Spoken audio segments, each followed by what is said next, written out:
Ó Mãe Santíssima, intercedei por nós para que possamos bem compreender os ensinamentos de vosso Divino Filho, nosso Senhor e Salvador Jesus Cristo, e as explicações dos pais da Igreja. Ó Virgem Imaculada, ofereço-vos este trabalho e peço que abençoeis aqueles que o ouvirem, e que seja para a maior honra e glória de Deus. Amém. Senhor onipotente, purificai o meu coração e os meus lábios. Vós, que purificastes os lábios do profeta Isaías com carvão em brasa, e dignai-vos, por tal modo, purificar-me com a vossa misericórdia, para que possa dignamente anunciar o vosso santo Evangelho. Por Jesus Cristo nosso Senhor. Amém. Senhor, abençoai-me. Que o Senhor resida no meu coração e nos meus lábios, para que anuncie digna e convenientemente o seu Evangelho. Amém. Evangelho de Nosso Senhor Jesus Cristo, segundo São Marcos. O endemoniado Gerazeno. Chegaram ao outro lado do mar, a região dos Gerazenos. Logo que Jesus desceu do barco, caminhou ao seu encontro, vindo dos túmulos, um homem possuído por um espírito impuro. Habitava no meio das tumbas e ninguém podia dominá-lo, nem mesmo concorrentes. Muitas vezes já o haviam prendido com grilhões e algemas, mas ele arrebentava os grilhões, estraçalhava as correntes e ninguém conseguia subjugá-lo, e sem descanso, noite e dia, perambulava pelas tumbas e pelas montanhas, dando gritos e ferindo-se com pedras. Ao ver Jesus de longe, correu e prostrou-se diante dele, clamando em alta voz: Que queres de mim, Jesus, Filho do Deus Altíssimo? Conjuro-te por Deus que não me atormentes. Com efeito, Jesus lhe disse: Sai deste homem, espírito impuro. E perguntou-lhe: Qual é o teu nome? Respondeu: Legião é meu nome, porque somos muitos. E rogava-lhe insistentemente que não os mandasse para fora daquela região. Ora, havia ali pastando na montanha uma grande manada de porcos. Rogavam-lhe então os espíritos impuros, dizendo: Manda-nos para os porcos, para que entremos neles. Ele o permitiu. E os espíritos saíram, entraram nos porcos, e a vara, cerca de 2000, se arrojou no precipício abaixo e se afogou no mar. Os que os apacentavam fugiram e contaram o fato na cidade e nos campos. E as pessoas acorreram a ver o que havia acontecido. Foram até Jesus e viram o endemoniado sentado, vestido e em são juízo, aquele mesmo que tivera a legião. E ficaram com medo. As testemunhas contaram-lhes o que acontecera com o endemoniado e o que houve com os porcos. Começaram então a rogar-lhe que se afastasse do seu território. Quando entrou no barco, aquele que fora endemoniado rogou-lhe que o deixasse ficar com ele. Ele não deixou e disse-lhe: Vai para a tua casa e para os teus, e anuncia-lhes tudo o que fez por ti o Senhor na sua misericórdia. Então ele partiu e começou a proclamar na Decápole o quanto Jesus fizera por ele, e todos ficaram espantados. Comentários dos Pais da Igreja. Teofilacto Diócrida. Uma vez que os que estavam na barca perguntavam-se uns aos outros quem seria este, foi confirmado pelo testemunho dos inimigos quem ele era, pois aproximou-se um endemoniado confessando que ele era o Filho de Deus. Iniciando esta narrativa, diz o evangelista: Chegaram ao outro lado do mar, a região dos Gerazenos. São Beda. Gerasa é uma cidade famosa da Arábia, do outro lado do Jordão, junto ao monte Galaade, que foi ocupada pela tribo de Manassés e que não fica longe do lago de Tiberíades, no qual os porcos se lançaram. Pseudo Crisóstomo. Mas, procurando cuidadosamente na Escritura, não está aí contido o nome de Gadarenos, nem Gerazenos, mas de Gergesenos. Gadara, com efeito, é uma cidade na Judéia, perto da qual há um lago, não um mar. Gerasa, por seu turno, é uma cidade da Arábia, que não possui nem mar nem lago próximo. E para que não pareça que os evangelistas homens tão conhecedores dos arredores da Judéia, tenham dito uma mentira tão manifesta, saiba-se que Gergesa, da qual vem o nome de Gergesenos, foi uma cidade antiga ao lado daquela que agora se chama Tiberíades, ao redor da qual há um notável lago. Segue-se. Logo que Jesus desceu do barco, caminhou ao seu encontro, vindo dos túmulos, um homem. Santo Agostinho. Enquanto Mateus diz que foram 2, Marcos e Lucas recordam 1, para que saibas que um deles foi pessoa das mais ilustres e por quem aquela região sofria muito. São João Crisóstomo. Ou parece que Marcos e Lucas narraram aquilo que era mais digno de compaixão, e por isso contam de modo mais extenso o que lhe aconteceu. Segue-se, pois ninguém podia dominá-lo, nem mesmo concorrentes. Dizem simplesmente endemoniado, não buscando conhecer o número, talvez para mostrar o maior poder de quem agia, pois a quem curou um desses não era impossível curar muitos outros. Nem aqui se mostra alguma dissonância, pois não disseram que era apenas um, coisa que, se tivessem dito, pareceriam contradizer Mateus. Os demônios, por sua vez, habitavam nos sepulcros, querendo incutir em muitos a falsa opinião segundo a qual as almas dos que morriam convertiam-se em demônios. São Gregório de Nissa. O ajuntamento de demônios se havia preparado para resistir ao poder divino, mas quando se aproximou aquele que tem o poder sobre todas as coisas, gritaram sua eminente virtude. Por isso se segue.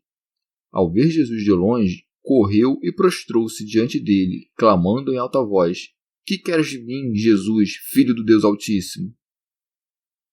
São Cirilo de Alexandria. Vê o demônio dividido em uma dupla paixão, a audácia e o temor.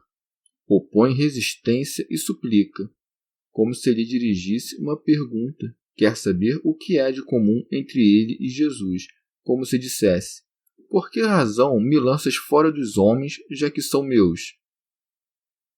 São Beda.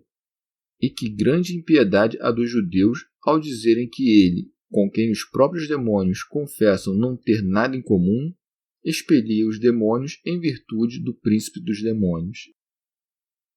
São Cirilo de Alexandria. Em seguida, suplicando, acrescenta: Conjuro-te por Deus que não me atormentes. Com efeito, julgava que ser lançado fora era um tormento, ou também era invisivelmente atormentado. São João Crisóstomo.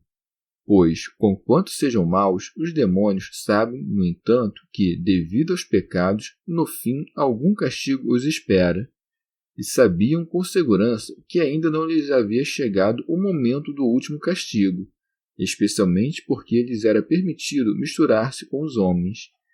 Mas, uma vez que Cristo os apanhara em flagrante praticando tão grandes males, pensavam que, pelo excesso de coisas que haviam praticado, não esperariam de modo algum o momento final da punição. Por isso, suplicam que não sejam atormentados. São Beda. É, com efeito, um grande tormento para um demônio cessar de ferir um homem, e quanto mais firmemente ele o possui, com maior relutância ele o deixa ir. São Cirilo de Alexandria. Presta atenção no invencível poder de Cristo. Ele sacode violentamente Satanás, para quem as palavras de Cristo são fogo e chama, de acordo com o que diz o salmista: Os montes fundem-se como cera diante do Senhor. Isto é, poderes sublimes e soberbos. Segue-se. Depois perguntou-lhe: Qual é o teu nome? Teofilacto Diócrida. O Senhor os interroga certamente não para que ele mesmo os conheça, mas para que os demais conheçam a multidão de demônios que habitavam no homem. Pseudo Crisóstomo. Para que não ocorresse que, dizendo serem muitos, se fizesse inacreditável. Quis, pois, que eles mesmos confessassem que eram muitos. Por isso se segue. Respondeu: Legião é meu nome porque somos muitos. Não disse um número determinado, mas uma multidão. Com efeito, não é útil ao conhecimento procurar saber o número. São Beda. E uma vez confessado publicamente o tormento que o possuído suportava, mostra-se mais digno de gratidão o poder daquele que cura. Mas também os sacerdotes do nosso tempo, que pela graça do exorcismo têm o poder de lançar fora os demônios, costumam dizer que aqueles que sofrem não podem ser curados de outro modo senão confessando e expondo publicamente tudo o que podem saber que sofreram acordados ou dormindo da parte dos espíritos imundos, pela visão, pela audição, pelo paladar, pelo tato ou por qualquer outro sentido do corpo ou da alma. Segue-se. E rogavam-lhe insistentemente que não os mandasse para fora daquela região. Pseudo Crisóstomo. Ou, como diz Lucas, para o abismo. Pois o abismo é a separação deste mundo. Os demônios, com efeito, são dignos de serem enviados às trevas exteriores, preparadas para o diabo e seus anjos. Cristo poderia fazer isto, mas permitiu-lhes que ficassem nesta terra, para não privar os homens da coroa da vitória pela ausência do tentador. Teofilacto Diócrida. E para que, lutando eles conosco, nos tornassem mais experientes. Segue-se. Ora, havia ali pastando na montanha uma grande vara de porcos. Santo Agostinho. Não há nenhuma contradição entre o que diz aqui Marcos, que a vara estava ao redor do monte, e o que diz Lucas, a saber, que estava no monte. Com efeito, a vara de porcos era tão grande que parte dela estava no monte e parte ao redor do monte. Segue-se. Rogavam-lhe então os espíritos impuros, dizendo: manda-nos para os porcos, para que entremos neles. Remígio de Auxerre. Por essa razão, entraram nos porcos não espontaneamente, mas pediram que ele lhos permitisse, para que se deixasse claro que não podem fazer mal aos homens a não ser com permissão divina. De outra parte, não pediram que fossem enviados aos homens, pois viam que aquele por cujo poder eram atormentados se revestia de forma humana. Nem pediram que fossem enviados ao gado, pois este era oferecido no templo de Deus como animais puros. Pediram que fossem enviados aos porcos, pois nenhum animal é mais imundo que o porco, e os demônios sempre se deleitam nas imundícies. Segue-se. Ele o permitiu.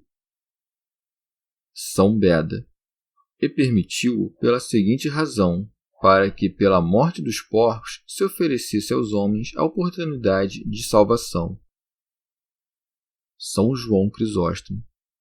Fê-lo querendo mostrar a todos a fúria dos demônios contra os homens, e que, se pudessem e não fossem impedidos pelo poder divino, queriam fazer-lhes coisas muito piores. E porque sua piedade não tolerava que tal demonstração se fizesse nos homens, permitiu que entrassem nos porcos para que, neles, ficasse visível o poder e o furor dos demônios. Segue-se. Então os espíritos imundos saíram e entraram nos porcos. Tito Bostrense. Já os pastores fugiram apressadamente para não morrerem com os porcos, e desta maneira espalharam o terror entre os habitantes da cidade. Por isso se segue. Os que os apacentavam fugiram e contaram o fato na cidade e nos campos. Foi a necessidade causada pelo dano que sofreram que os conduziu ao Salvador. Com efeito, frequentemente, quando Deus causa dano aos homens nas coisas possuídas, confere-lhes um benefício para as almas. Por isso se segue. Foram até Jesus e viram o endemoniado sentado, isto é, junto aos pés do Salvador, aquele que antes nem as correntes podiam conter, vestido e em são juízo aquele que continuamente estava nu, e ficaram estupefatos. Por isso se segue, e tiveram medo, pois vieram a saber deste milagre em parte pela visão, em parte por palavras, de onde se segue. As testemunhas contaram-lhes o que acontecera. Teofilacto Diócrida.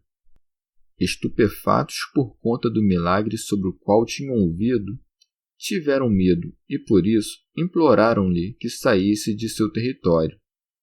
E isto é o que se acrescenta. Começaram então a rogar-lhe que se afastasse do seu território, pois temiam sofrer um dano do mesmo tipo em algum dia no futuro.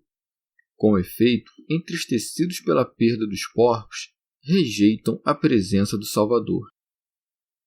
São Beda. Ou, conscientes da própria fragilidade, julgavam-se indignos da presença do Senhor. Segue-se.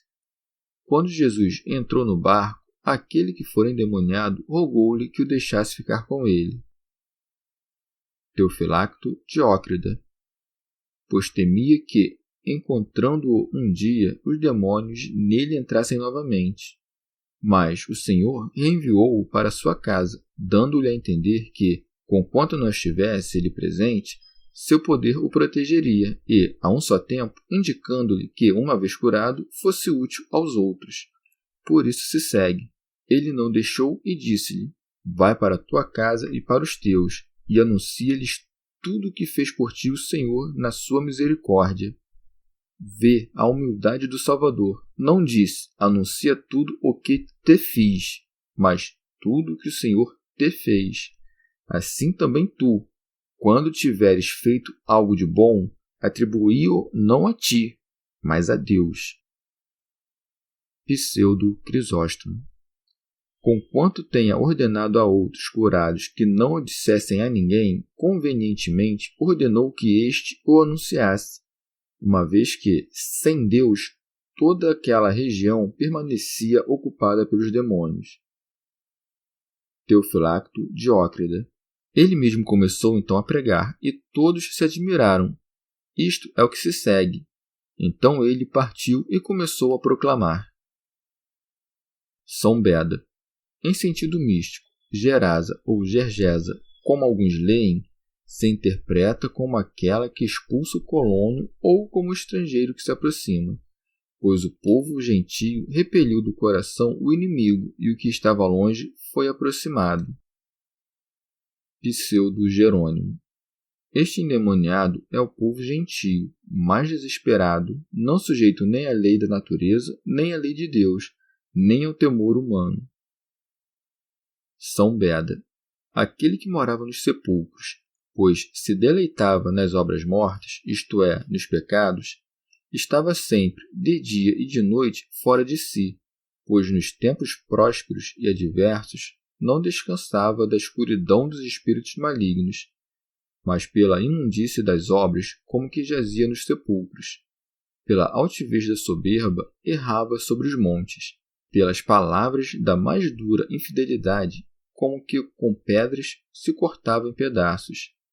Diz meu nome é Legião, pois o povo dos gentios estava entregue a diversos cultos de idolatria. Quando, saindo do homem, entram os espíritos imundos nos porcos, os quais precipitam no mar, dá-se a entender que, uma vez libertado o povo gentio da condenação dos demônios, aqueles que não quiseram crer em Cristo praticam rituais sacrílegos em locais afastados. Teofilacto Diócrida. Ou por isso, dá-se a entender que os demônios entram nos homens que vivem ao modo de porcos, rolando no lamaçal dos prazeres, e precipitam-nos no precipício da perdição, no mar desta vida, onde se afogam. Pseudo Jerônimo. Ou se afogam no inferno, sem o olhar da misericórdia, pelo arrebatamento da morte precoce. Daí muitos fogem, pois, pelo tormento do estúpido, o sábio se faz mais prudente. São Beda. Quanto ao fato de o Senhor não receber o homem que queria estar com ele, significa que cada um deve compreender que, após a remissão dos pecados, deve aplicar-se à boa consciência e servir o Evangelho pela salvação dos outros, para depois repousar com Cristo. São Gregório Magno. Com efeito, quando por pouco que seja colhemos algo do conhecimento divino, já não mais queremos retornar às coisas humanas e buscamos o repouso da contemplação. Mas o Senhor preceitua que a mente primeiro transpire nas obras e depois se restaure pela contemplação. Pseudo-Jerônimo. O homem curado pregava na Decápole, ao passo que, agora, os judeus são convertidos pelo reino romano, eles que se penduram tão somente na letra do Decálogo. Chegamos ao fim de mais um dia de comentários da Catena Áurea. Muito obrigado por ficarem até aqui, que Nossa Senhora derrame suas graças sobre nós e até amanhã.